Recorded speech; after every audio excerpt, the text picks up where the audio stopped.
పశు పక్షి మొదలైన అనేక రకములైన జన్మలు మనం ధరించి అనుభవించి ఆయా జన్మలలో చేసుకున్న పుణ్య కర్మ ఫలం వలన ఉత్పన్నమైన మానవ జన్మను పొందిన విశేషాలను కూడా దర్శిస్తాం.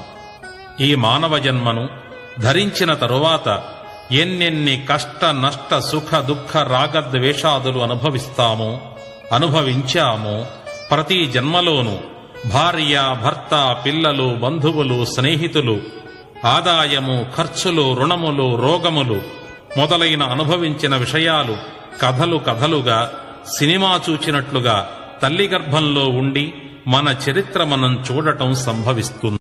భగవద్ధ్యానం మరచి కేవలం శరీర సుఖ దుఃఖాలు సంసారమే సర్వస్వం అనుకున్న అమాయకత్వమైన మన బుద్ధి కుశలతకు ఆశ్చర్యపోవటం జరుగుతుంది.